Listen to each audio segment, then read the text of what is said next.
Good morning बच्चों। तो आज हम करेंगे आपका lecture number 13 of your unit first, that is some basic concept of chemistry. तो बेटा आज का जो हमारा टॉपिक है वो है आपका मीनिंग ऑफ स्टाइकियोमेट्री, कि किसी भी केमिकल रिएक्शन में स्टाइकियोमेट्री का क्या मीनिंग होता है। अब तक हम मोल कॉन्सेप्ट के 4 फॉर्मूले पढ़ चुके हैं। आज हम केमिकल रिएक्शन के रिस्पेक्ट में मोल कॉन्सेप्ट निकालना सीखेंगे, जिसमें हम आपके जो 4 फॉर्मूले हमने अब तक देखे थे मोल कैलकुलेट करने के, उनमें से हम 3 फॉर्मूले यूज करेंगे। तो अगर बात की जाए बेटा कि स्टाइकियोमेट्री क्या होता है या स्टाइकियोमेट्री से आप क्या समझते हो, तो हम पहले ले लेते हैं कि हम यहाँ पे कैलकुलेट करेंगे या मैं कहूँ यहाँ पे फाइंड आउट करेंगे कि किसी भी केमिकल रिएक्शन में आपकी स्टाइकियोमेट्री क्या होती है। तो उससे पहले आपको पता होना चाहिए कि केमिकल रिएक्शन एक्चुअली में होती क्या है। तो बेटा ऐसी रिएक्शंस जिनमें क्या हो, आपका पुराने बॉन्ड्स ब्रेक हो रहे हो, पुराने बॉन्ड्स टूट रहे हो और नए बॉन्ड की फॉर्मेशन हो रही हो। यानी कि हमने पढ़ा था कि केमिकल रिएक्शन में रिएक्टेंट के बीच में जो पुराने बॉन्ड हैं वो ब्रेक होते हैं और प्रोडक्ट में आपके नए बॉन्ड जो है वो फॉर्म होते हैं। फॉर एग्जाम्पल अगर हम देखें, मान लो आपकी कोई रिएक्शन है, दैट इज ए ये आपका रिएक्टेंट है, ये आपका दूसरा रिएक्टेंट है।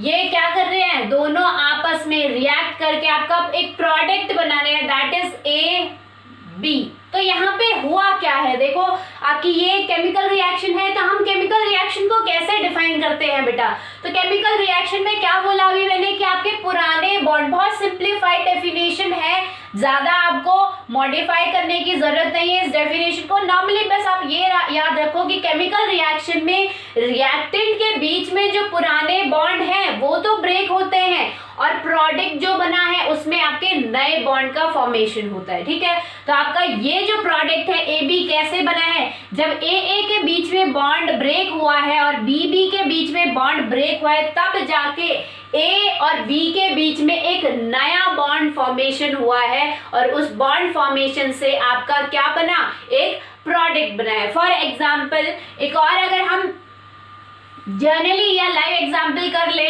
तो देखो एच जब आप H मॉलिक्यूल को, हाइड्रोजन मॉलिक्यूल को रिएक्ट करवाते हो क्लोरीन मॉलिक्यूल से, तो आपकी क्या रिएक्शन होती है, H2 when react with Cl2, तब आपका क्या प्रोडक्ट बनता है, HCl, सबको पता है। तो ये प्रोडक्ट बना कैसे, क्या होता है, ये केमिकल रिएक्शन है, आपके रिएक्टेंट के बीच में जो HH के बीच में हाइड्रोजन मॉलिक्यूल के बीच में जो बॉन्ड था वो ब्रेक हुआ है, क्लोरीन मॉलिक्यूल के बीच में जो बॉन्ड था वो ब्रेक हुआ है, और जब HH के बीच में बॉन्ड ब्रेक हुआ और Cl के बीच में बॉन्ड ब्रेक हुआ, तो उस बॉन्ड ब्रेक होते ही एक नया बॉन्ड फॉर्म हुआ जो कि आपका बना HCl के बीच में। तो हम कह सकते हैं केमिकल रिएक्शन आपकी वो रिएक्शंस होती हैं जिनमें पुराने बॉन्ड, रिएक्टेंट के बीच के पुराने बॉन्ड्स तो ब्रेक होंगे और प्रोडक्ट में नए बॉन्ड की फॉर्मेशन होगी। ठीक है बेटा, तो ये तो बात हो गई आपकी केमिकल रिएक्शन की। अब अगर बात करें, आपने एक लॉ पढ़ा होगा केमिकल रिएक्शन में, एक लॉ पढ़ा होगा जिसका नाम है law of conservation of mass, law of conservation of मास। ये लॉ अभी हमने इस चैप्टर में भी पढ़ा था। लॉ ऑफ कंजर्वेशन ऑफ मास आपका क्या कहता है कि किसी भी रिएक्शन में आपका क्या है, मास can neither be destroyed nor be created, कि कभी भी आप मास को ना ही तो डिस्ट्रॉय कर सकते हो किसी रिएक्शन में, ना ही आप उसको क्रिएट कर सकते हो। यानी कि हम कह सकते हैं कि जितना अमाउंट, जितना मास आप रिएक्टेंट का लोगे उतना ही मास आपका प्रोडक्ट बनेगा। जितना आप रिएक्टेंट ले रहे हो उतना ही आपका प्रोडक्ट बनेगा विद रिस्पेक्ट टू मास। सिर्फ मास की बात हो रही है, जितना मास आप रिएक्टेंट ले रहे हो उतना ही प्रोडक्ट बन रहा है। बट अगर जो अभी हमने दो एग्जाम्पल करे आप इनमें देखो तो क्या ये रिएक्शन जो दोनों ही रिएक्शन है लॉ ऑफ कंजर्वेशन ऑफ मास को फॉलो करती है? नहीं फॉलो करती। दैट मीन्स इस रिएक्शन में कुछ ना कुछ मिसिंग है, इसके वजह से ये फॉलो नहीं कर पा रही है। वरना सारी केमिकल रिएक्शन, जितनी भी यूनिवर्स में केमिकल रिएक्शन बेटा एग्जिस्ट करती है, वो हमेशा ही आपका law of conservation of mass follow करती है। तो यहाँ पे देखो, आप देख सकते हो यहाँ पे 2 A है और 2 B है, बट यहाँ पे 1 A है और 1 B है, यानी कि कुछ मिसिंग है आपका। यहाँ पे अगर इस एग्जाम्पल में देखें तो 2 H है और 2 Cl एटम है, ठीक है। उसके बाद आपका HCl बन रहा है, तो इसमें 1 H है और 1 Cl है। दैट मीन्स यहाँ पे जो आपकी रिएक्शन है आपकी लॉ ऑफ कंजर्वेशन ऑफ मास को फॉलो नहीं कर रही। इस रिएक्शन में कुछ ना कुछ मिसिंग है। अगर वो मिसिंग पार्ट को अगर आप लिख दो तो वो ऑटोमेटिकली आपकी reaction law of conservation of mass follow करेगी। तो यहाँ पे क्या मिसिंग है? इस मिसिंग पार्ट को हम कहते हैं बैलेंसिंग ऑफ केमिकल रिएक्शन। हम हमेशा हर रिएक्शन को बैलेंस करते हैं और बैलेंस करने के बाद ही आपकी रिएक्शन फॉलो करती है law of conservation of mass. तो बेटा अगर इस रिएक्शन को अगर आप बैलेंस करो, 2H है 2 Cl है, अगर आप यहाँ पे 2 लगा दो तो बैलेंस हो गई है आपकी रिएक्शन। क्या बन गया? 2H और 2 Cl। आगे 2 मीन्स आपका 2H हो गए और 2 Cl हो गए। अब एक और एग्जाम्पल ले लेते हैं। लेट्स सपोज हाइड्रोजन मॉलिक्यूल या हाइड्रोजन गैस ऑक्सीजन गैस के साथ रिएक्ट करके आपका बनाती है वाटर, ठीक है। सबको पता है ये रिएक्शन। तो ये रिएक्शन भी, इस रिएक्शन में अगर देखा जाए तो ये रिएक्शन भी आपके law of conservation of mass follow नहीं करी।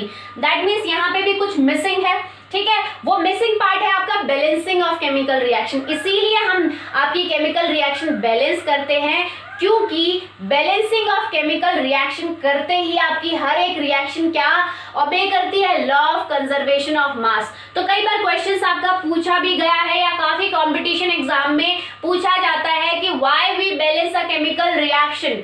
We always balance a chemical reaction to satisfy the law of conservation of mass. तो अगर बेटा यहाँ पे इस रिएक्शन की बात की जाए तो बहुत ज्यादा तरीके हैं, 100 मेथड्स हैं जिससे आप इस रिएक्शन को बैलेंस कर सकते हो। कुछ बच्चे क्या करते हैं, यहाँ पे मान लो यहाँ पे H2 है, 2 हाइड्रोजन है 2 ऑक्सीजन है, तो ओवर स्मार्टनेस यूज करके यहाँ पे आपका 2 लगा देते हैं और कहते हैं कि आपकी रिएक्शन बैलेंस हो गई। बट ये मेथड आपका गलत है। क्यों गलत है बेटा? आपने पढ़ा होगा अपनी 10th क्लास में कि कभी भी हम केमिकल रिएक्शन को बैलेंस करते टाइम केमिकल फॉर्मूला या मैं कहूँ मॉलिक्यूलर फॉर्मूला किसी भी कंपाउंड का चेंज नहीं करते।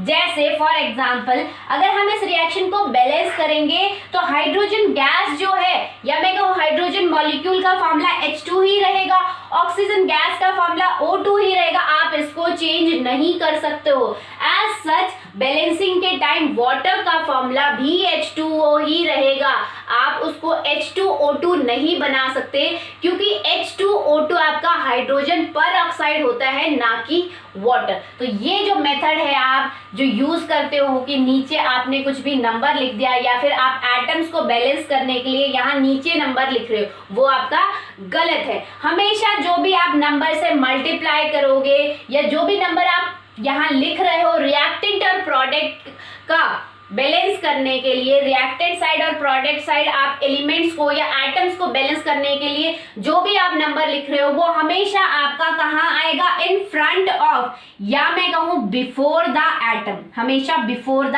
एटम।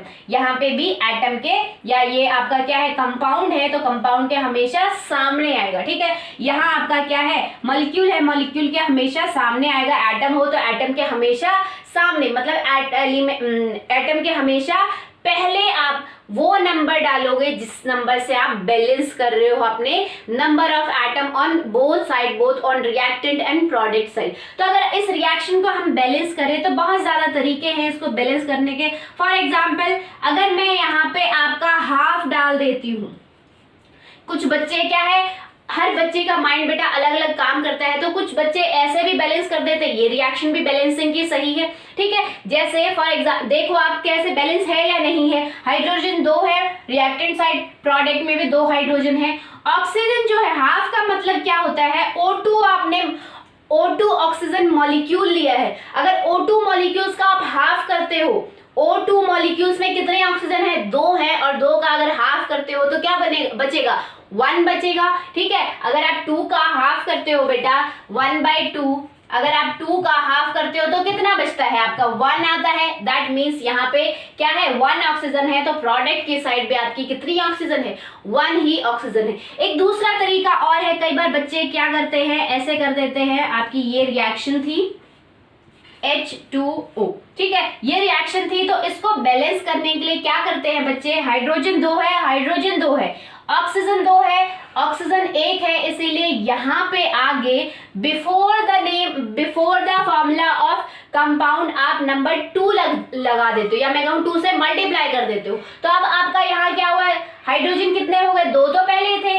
2 आपने आगे लगा दिया तो 2 × 2 4, और 2 ये 2 ऑक्सीजन हो गए, 4 हाइड्रोजन हो गए। तो इस ऑक्सीजन तो आपकी बैलेंस हो गई है 2 लगाते ही, बट हाइड्रोजन आपके 4 हो गए, 2 से 4 हो गए, तो हम यहाँ पे भी क्या लगा देते हैं, 2 लगा देते हैं। तो अब जो आपकी रिएक्शन हुई है बेटा वो प्रॉपर्ली क्या हो गई है, बैलेंस हो गई। 4 हाइड्रोजन है, 4 हाइड्रोजन है, 2 ऑक्सीजन है, 2 ऑक्सीजन है, ठीक है। तो यहाँ पे जो आपकी रिएक्शन हो गई प्रॉपर्ली बैलेंस हो गई। दूसरी बात मैंने क्या कहा था कि हम किसी भी रिएक्शन को बैलेंस क्यों करते हैं, to satisfy the law of conservation of mass. तो अब आपका law of conservation of mass भी सेटिस्फाई हो रहा है कि हाइड्रोजन यहाँ 4 है, ऑक्सीजन 2 है, और यहाँ पे वाटर जो है, वाटर में भी हाइड्रोजन 4 है और ऑक्सीजन 2 है। तो इसका अगर आप मास निकालो, टोटल मास निकालो रिएक्टेंट का, तो वो इक्वल होगा जो टोटल मास आएगा आपके प्रोडक्ट का। तो हमेशा याद रखना, हम हमेशा हर रिएक्शन को बैलेंस करते हैं, और बैलेंसिंग के बाद ही हम लॉ ऑफ कंजर्वेशन ऑफ मास देखते हैं कि वहां सेटिस्फाई हो रहा है या नहीं हो रहा है। दूसरी बात ये याद रखनी है कि हम हमेशा किसी भी केमिकल रिएक्शन को बैलेंस ही इसलिए करते हैं क्योंकि लॉ ऑफ कंजर्वेशन ऑफ मास हमें सेटिस्फाई करना होता है, ठीक है बेटा। तो ये तो बात हो गई आपकी केमिकल रिएक्शन की। अब हम देखते हैं कि आप केमिकल रिएक्शन में स्टाइकियोमेट्री कैसे लिखते हो, किसी भी केमिकल रिएक्शन में आप स्टाइकियोमेट्री कैसे लिख सकते हो, कैसे रिप्रेजेंट कर सकते हो। तो देखो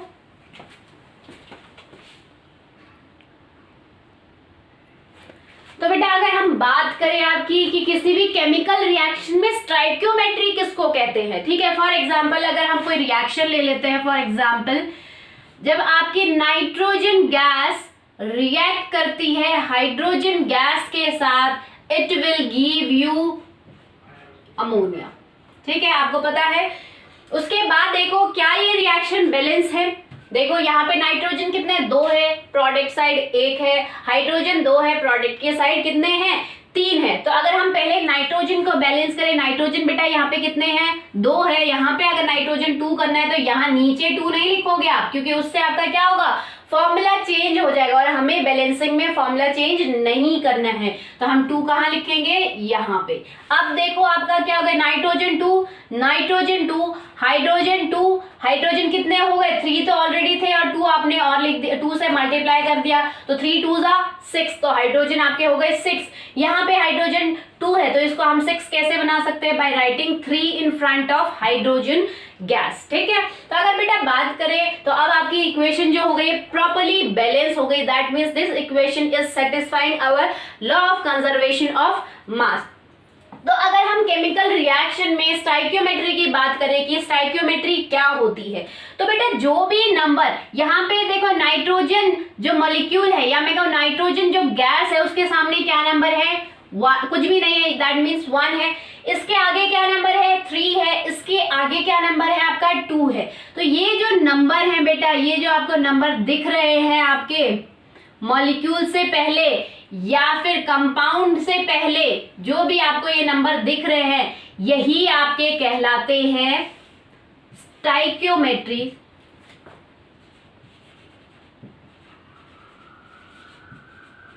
कोएफिशिएंट,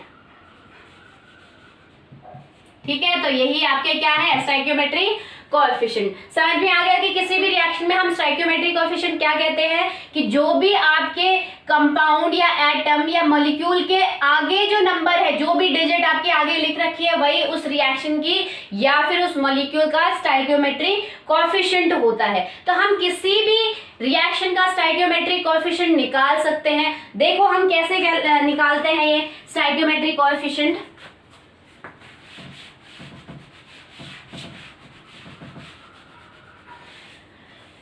तो बेटा ये जो आपके स्टोइकियोमेट्रिक कोएफिशिएंट होते हैं, यहाँ मैं आपको बताती हूँ, स्टोइकियोमेट्रिक जो कोएफिशिएंट होते हैं ये क्या है, आपकी रेसिपी है, यानी कि किसी भी केमिकल रिएक्शन की रेसिपी है। ये आपकी केमिकल रिएक्शन की रेसिपी मानी जाती है, यानी कि आपको केमिकल रिएक्शन के बारे में बताती है। स्टोइकियोमेट्रिक कोएफिशिएंट आपको केमिकल रिएक्शन के बारे में क्या बताती है कि कितना आप नाइट्रोजन लोगे, कितना आप हाइड्रोजन लोगे, तब जाके आपका कंबाइन होके कितना आपका प्रोडक्ट बनेगा। ठीक है, वो कैसे आपको पता चलेगा वो हम वेरीफाई करके देखते हैं। फॉर एग्जाम्पल अगर हम देखें यहाँ पे बेटा, तो देखो आपका यहाँ आपका क्या है, ये आपका क्या है, नाइट्रोजन जो गैस है, या मैं कहूँ नाइट्रोजन मॉलिक्यूल है, कितने हैं, 1 मॉलिक्यूल है। कैसे, यहाँ पे N2 मतलब क्या होता है, देखो यहाँ पे वैसे मैं बता चुकी हूँ आपको, बिल्कुल फर्स्ट लेक्चर में ही मैंने आपको बताया था, सिंगल N जो है आपका सिंबल जब लिखा हो that means it represent the single atom of that element. जब आपका N2 लिखा है दैट मीन्स आपका क्या है, नाइट्रोजन का एक एटम नाइट्रोजन के दूसरे एटम के साथ कंबाइन होके आपका नाइट्रोजन मॉलिक्यूल बना रहा है। क्या बना रहा है, नाइट्रोजन मॉलिक्यूल। तो कितना मॉलिक्यूल बना रहा है, 1 मॉलिक्यूल ऑफ नाइट्रोजन। हम कह सकते हैं नाइट्रोजन का एक मॉलिक्यूल बना रहा है। ठीक है, मॉलिक्यूल आपका कब बनता है, when same kind of atom combine together they always form molecule. तो आपका क्या है, मॉलिक्यूल बना है, एक मॉलिक्यूल बना है नाइट्रोजन का। अगर आपका क्या होगा, यहाँ पे अगर मैं 2 लिख दूंगी तो दैट मीन्स आपके नाइट्रोजन के कितने मॉलिक्यूल है, 2 मॉलिक्यूल है। 3 लिख दूंगी तो नाइट्रोजन के कितने मॉलिक्यूल हो गए, 3 मॉलिक्यूल हो गए। ठीक है, तो अगर हम बात करें मॉलिक्यूल्स के फॉर्म में कि इस रिएक्शन में कितने मॉलिक्यूल्स रिएक्ट हो रहे हैं, तो हम लिख सकते हैं 1 मॉलिक्यूल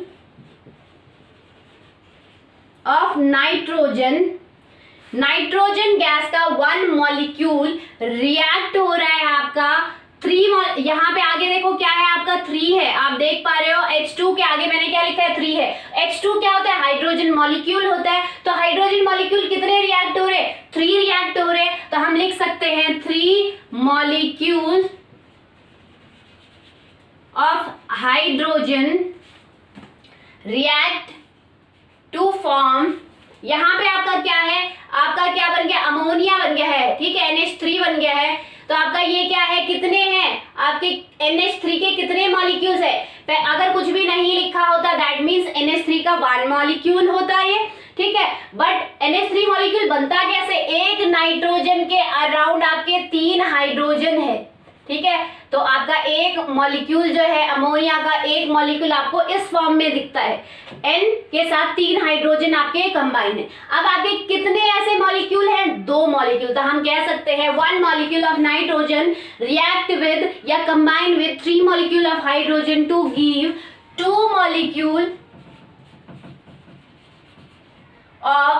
मॉलिक्यूल ऑफ अमोनिया। ठीक है, तो आपकी ये रिएक्शन कंप्लीट हो गई। बिल्कुल आपको बता रही है, क्या बता रही है, रेसिपी बता रही है कि इस रिएक्शन में क्या हुआ है। आपने एक मॉलिक्यूल नाइट्रोजन का लिया है, वो कंबाइन हुआ है आपके 3 मॉलिक्यूल हाइड्रोजन के साथ, और आपको क्या मिला है, 2 मॉलिक्यूल अमोनिया मिला है। तो अगर मैं बात करूं, मैं एक मॉलिक्यूल की जगह अगर मैं क्या कर लूं, 2 मॉलिक्यूल ले लूं, तो आपका ये रिएक्शन कैसे चेंज हो जाएगी। देखो 2 मॉलिक्यूल ले लूं, अगर मैं 2 मॉलिक्यूल ऑफ नाइट्रोजन ले लूं कि नाइट्रोजन के 2 मॉलिक्यूल, तो हाइड्रोजन के कितने के साथ रिएक्ट होंगे, तो देखो हाइड्रोजन के होंगे 6 molecule of hydrogen will give you 4 molecule of ammonia. ठीक है, ये रिएक्शन कैसे हुई है, देखो क्या किया, पहले जो मैंने 1 मॉलिक्यूल लिया था नाइट्रोजन का उसको डबल कर दिया है। ठीक है, तो अब मैंने 2 मॉलिक्यूल लिया तो 3 का डबल अगर मैं करूं तो हम यहाँ लेंगे 6 मॉलिक्यूल ऑफ हाइड्रोजन। तो जो आपका 2 मॉलिक्यूल ऑफ अमोनिया फॉर्म हुआ चाहते हो तो अब डबल फॉर्म हो जाएगा, 4 मॉलिक्यूल्स ऑफ अमोनिया फॉर्म हो जाएगा। ठीक है बेटा, अब अगर मैं बात करूं यहाँ पे मैं आपका एवोगैड्रो नंबर ऑफ नाइट्रोजन ले लूं, नाइट्रोजन मॉलिक्यूल कितने ले लूं, Avogadro number of nitrogen molecule ले लूं। एवोगैड्रो नंबर आपका क्या होता है आपको पता है, एवोगैड्रो नंबर को हम Na से रिप्रेजेंट करते हैं। इसमें कितने नंबर होते हैं, 6.022 इंटू 10⁻23। ठीक है, तो इतने नंबर होते हैं, एवोगैड्रो नंबर आपका ये होता है। तो अगर मैं एवोगैड्रो नंबर ऑफ मॉलिक्यूल्स ले लूं तो ये रिएक्शन आपकी कैसे प्रोसीड होगी। देखो, अगर मैं आपकी एवोगैड्रो इस रिएक्शन को ले रही हूं मैं, अगर इस रिएक्शन में मैं एवोगैड्रो नंबर ले लूं, ठीक है, तो Avogadro number of molecules of nitrogen will react with 3 times Avogadro number of molecules of hydrogen and give twice the Avogadro number of molecules of ammonia। ठीक है, समझ में आया कि अगर इसी रिएक्शन में मैं आपके जो हम पहले 1 मॉलिक्यूल देख रहे थे, इस रिएक्शन पे जब मैंने 2 मॉलिक्यूल किया तो आपकी रिएक्शन कैसे प्रोसीड हुई। ठीक है, अब अगर मैं 1 मॉलिक्यूल की जगह एवोगैड्रो नंबर ले लूं कि Avogadro number 6.022 into 10⁻23 molecules of nitrogen जब रिएक्ट होंगे कितने मॉलिक्यूल ऑफ हाइड्रोजन के साथ, तब आपको कितना अमोनिया मिलेगा। ठीक है, तो अगर बात करें तो आपका जब आप एवोगैड्रो मॉलिक्यूल ऑफ नाइट्रोजन लोगे तो आपका क्या है, 3 into Avogadro molecules of hydrogen combine होंगे उसके साथ और फॉर्म होगा 2 into Avogadro molecules of ammonia. अब आपको पता है कि एवोगैड्रो नंबर से आप क्या समझते हो, एवोगैड्रो नंबर किसी भी गैस में मॉलिक्यूल एवोगैड्रो नंबर के बराबर हो, किसी भी गैस में अगर एवोगैड्रो नंबर के बराबर मॉलिक्यूल हो, दैट मींस उस गैस का कितना मोल हम ले रहे हैं,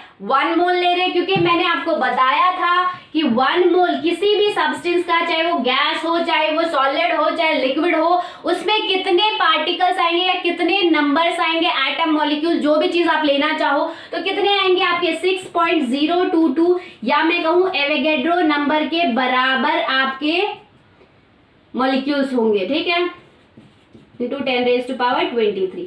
ठीक है, तो आपके किसी भी गैस में अगर आपके एवोगैड्रो नंबर किसी भी गैस में एवोगैड्रो नंबर के बराबर मॉलिक्यूल है, दैट मींस उस गैस का कितना मोल ले रहे हैं हम, 1 मोल ले रहे हैं। क्योंकि 1 मोल में कितने नंबर्स होते हैं, एवोगैड्रो नंबर होते हैं। दैट मींस अगर हम इसको मोल्स के टर्म्स में लिखें कि हम कितने मोल्स ले रहे हैं नाइट्रोजन गैस के, या नाइट्रोजन गैस में नाइट्रोजन मॉलिक्यूल के कितने मोल्स ले रहे हैं, तो देखो एवोगैड्रो नंबर किसके बराबर है, 1 मोल के बराबर है। तो हम कह सकते हैं कि 1 mole of nitrogen will react with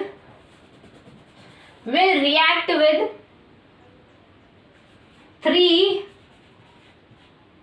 mole of hydrogen to give you 2 moles of ammonia.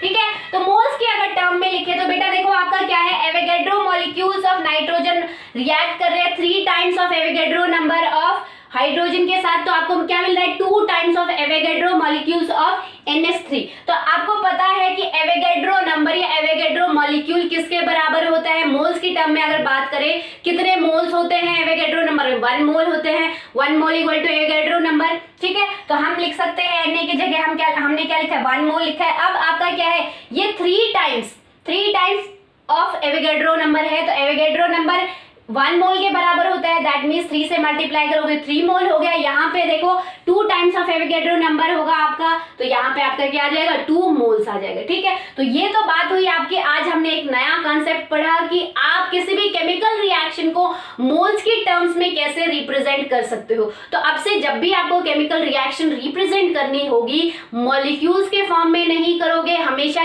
किस फॉर्म में बोलोगे आप, मोल्स की फॉर्म में। तो अगर इस रिएक्शन को हम पढ़े तो आप कैसे लिख सकते हो, कैसे पढ़ सकते हो, 1 mole of nitrogen gas will react with 3 mole of hydrogen gas and give you 2 moles of ammonia.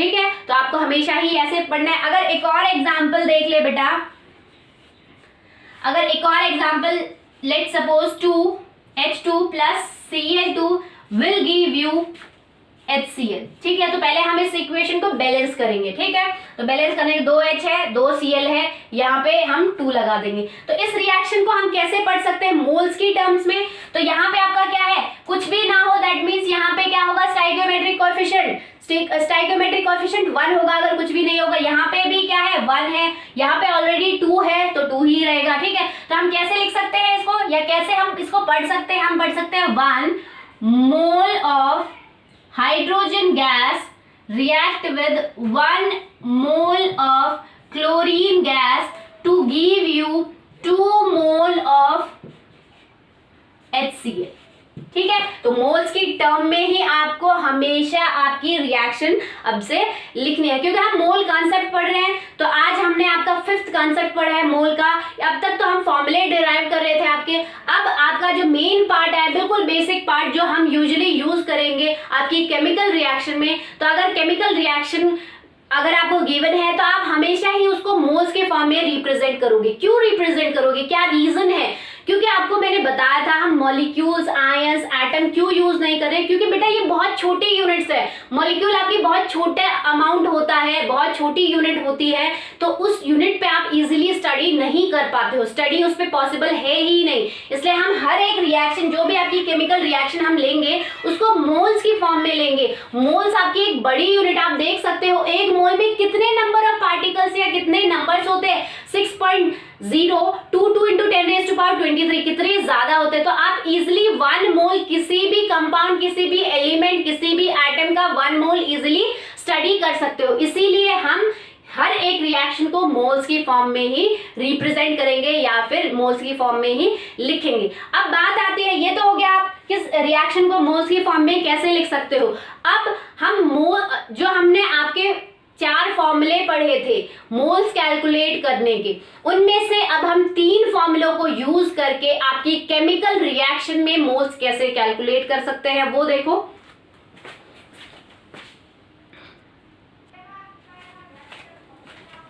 तो बेटा अब हम देखते हैं कि किसी भी रिएक्शन का हम स्टाइकियोमेट्रिक कोएफिशिएंट कैसे लिख सकते हैं। तो फॉर एग्जांपल हम कोई रिएक्शन लेते हैं, that is N2 plus H2 will give you NH3। इसको अगर हम बैलेंस करें तो ऑटोमेटिकली आपका क्या हो जाएगा, यहाँ पे 2 आ जाएगा, यहाँ पे आपका 3 आ जाएगा, ठीक है। तो ये बैलेंसिंग हम कर चुके हैं, बैलेंस हो गई ये आपकी रिएक्शन, ठीक है। तो अगर हम यहाँ पे देखें, अगर हम स्टाइकियोमेट्रिक को पढ़ना सीखे या लिखना सीखे, आपके जो 3 फॉर्मूले आप यूज पढ़ चुके हो या यूज कर चुके हो मोल के, तो वो देखो कौन कौन से फॉर्मूले हम मोल के यूज कर चुके हैं। पहला, मोल्स को आप कैसे कैलकुलेट कर सकते हो, quantity of substance upon Avogadro number.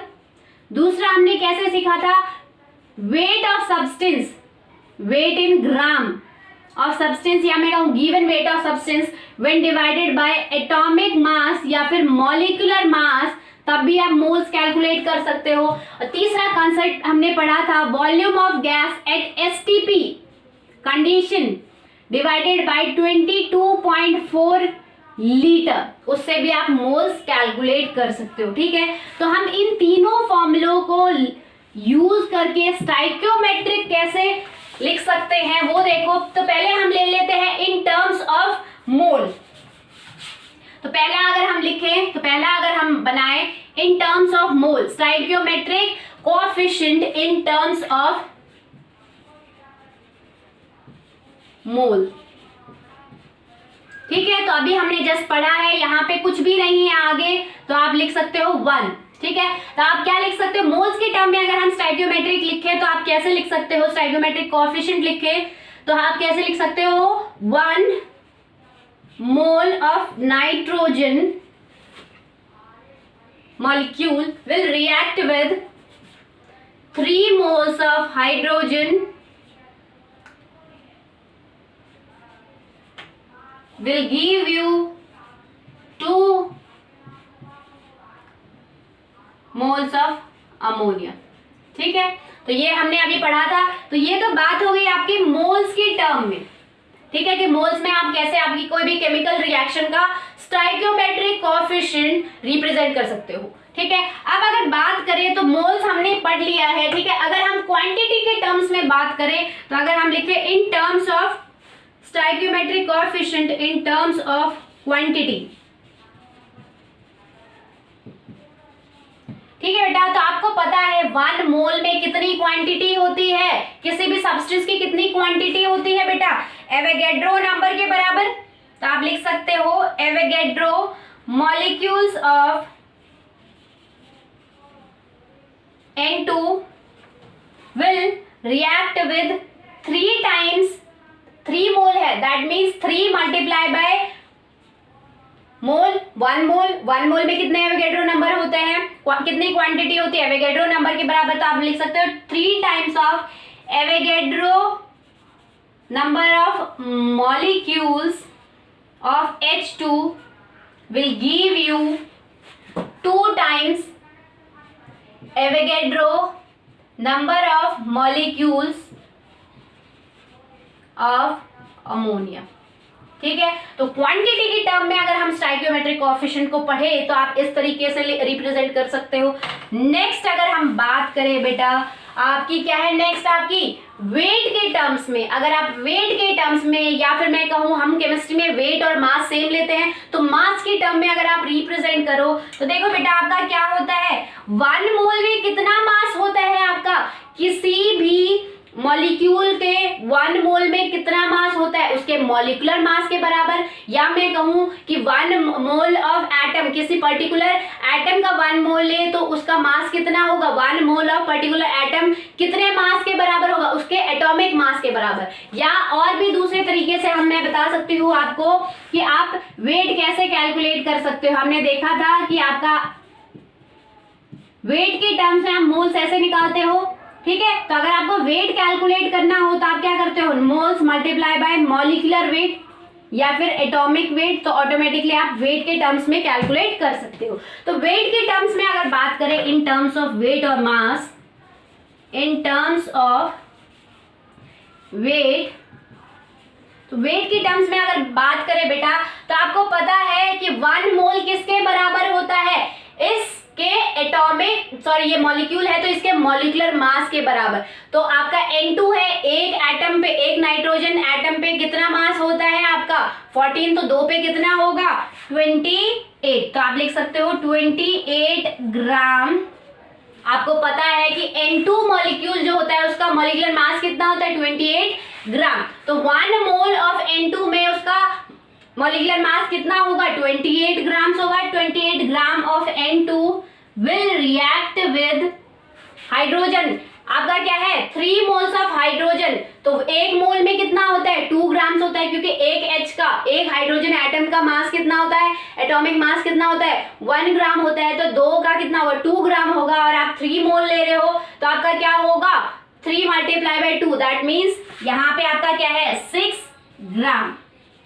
ठीक है, समझ में आया ना बेटा, ये आपका एक मॉलिक्यूल है तो एक मॉलिक्यूल का मॉलिक्यूलर मास कितना होगा 2 ग्राम हाइड्रोजन का। ठीक है, क्योंकि एक मॉलिक्यूल में 2 हाइड्रोजन है, 2 हाइड्रोजन है आपके H2, और आपको पता है एक हाइड्रोजन का 1 ग्राम होता है, तो 2 हाइड्रोजन का कितना होगा 2 ग्राम होगा। ठीक है, तो आपका क्या होगा एक मॉलिक्यूल का कितना होगा 2 ग्राम होगा। यहाँ पे आपका क्या है 3 मोल्स है, 3 मोल्स में क्या होगा 3 से मल्टीप्लाई कर दो 2 ग्राम को, तो कितना आ जाएगा 6 gram of N2 will give you कितने, आपको कितने देगा 2 मोल्स ऑफ NH3। आपको पता है एक NH3 में, 1 मोल NH3 में कितना मास होता है आपका, कैलकुलेट करो, नाइट्रोजन का 14 प्लस 3, ठीक है, सॉरी 3 2 6, तो कितना हो गया आपका 17 ग्राम। तो एक में 17 होता है, यहाँ पे 2 मोल है तो 2 मल्टीप्लाई बाई 17 आपका कितना हो जाएगा 34 ग्राम ऑफ NH3। ठीक है बेटा, इसको इजीली कर सकते हो आप। ये आपका एक मॉलिक्यूल है, एक मॉलिक्यूल NH3 पे मॉलिक्यूलर मास कितना होता है, एक नाइट्रोजन पे 14 प्लस एक हाइड्रोजन पे 1 ग्राम होता है, तो 3 हाइड्रोजन है तो 3 ग्राम होगा। 14 प्लस 3 कितना हो गया 17 ग्राम। ठीक है, तो एक मॉलिक्यूल पे 17 ग्राम है तो आपके क्या है, कितने मोल्स है आपके, 2 मोल्स है, तो 2 से मल्टीप्लाई करोगे दैट मीन्स 34 ग्राम। तो यहाँ पे आप देख सकते हो कि जब आप 28 ग्राम ऑफ नाइट्रोजन को ऐड करोगे 6 ग्राम ऑफ हाइड्रोजन में, तो आपका ऑटोमेटिकली ही आंसर 34 ग्राम आ जाता है। तो यहाँ से आपका law of conservation of mass भी सेटिस्फाई हो रहा है। दूसरी बात, एक और चीज मैंने डिफरेंट यहाँ पे क्या लिखी है, यहाँ पे मैंने इस इक्वेशन में प्लस साइन लिखा है, क्योंकि मास ऐड होके तभी रिएक्टेंट का मास ऐड होके प्रोडक्ट के मास के बराबर बनता है। बाकी ना तो मोल में प्लस आएगा ना ही क्वांटिटी में प्लस आएगा। आपको ये बात हमेशा ही याद रखनी है, प्लस जो साइन आएगा वो हमेशा वेट या मास के टर्म्स में ही आएगा। अब नेक्स्ट जो है आपका लास्ट जो है टर्म वॉल्यूम, कि वॉल्यूम के टर्म में आप स्टोइकियोमेट्रिक कोएफिशिएंट कैसे लिख सकते हो, ठीक है। तो हम लास्ट जो है आपकी इन टर्म्स ऑफ वॉल्यूम, ठीक है बेटा।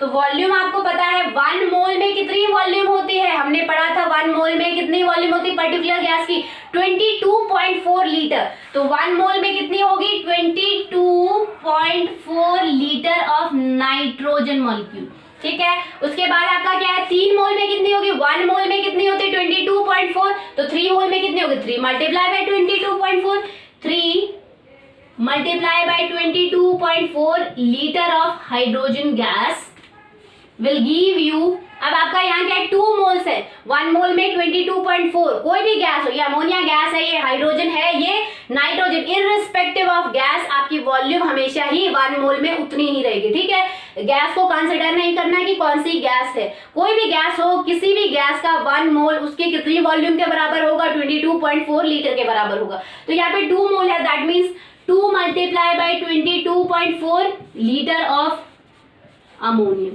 ठीक है। तो हमने क्या किया, हमने इन चारों टर्म्स में, पहला in terms of mole, in terms of quantity, in terms of weight and in terms of volume, आपका जो स्टोइकियोमेट्रिक कोएफिशिएंट है किसी भी पर्टिकुलर रिएक्शन का वो लिखना सीखा है। बेटा स्टोइकियोमेट्रिक कोएफिशिएंट मोस्ट इंपॉर्टेंट है, विदाउट इसके अब तक हम कंसेप्ट्स पढ़ रहे थे, आपके न्यूमेरिकल कंसेप्ट पढ़ रहे थे जो कि आपकी कैलकुलेशन में काम आएंगे, बट ये जो कंसेप्ट है आपका कोर है, इस चैप्टर की कोर है ये, ठीक है, बेसिक, बहुत ज्यादा बेसिक पार्ट है, इसके बिना आपकी रिएक्शन जो है वो बिल्कुल अधूरी है, ठीक है, कंप्लीट भी नहीं है, वो लॉ ऑफ कंजर्वेशन ऑफ मास को भी फॉलो नहीं करेगी, दैट मीन्स वो थोड़ी सी गलत मानी जाएगी, ठीक है। इसीलिए इस कंसेप्ट को समझना बहुत ज्यादा इंपॉर्टेंट है, इसको अच्छे से ध्यान से आराम से समझना है।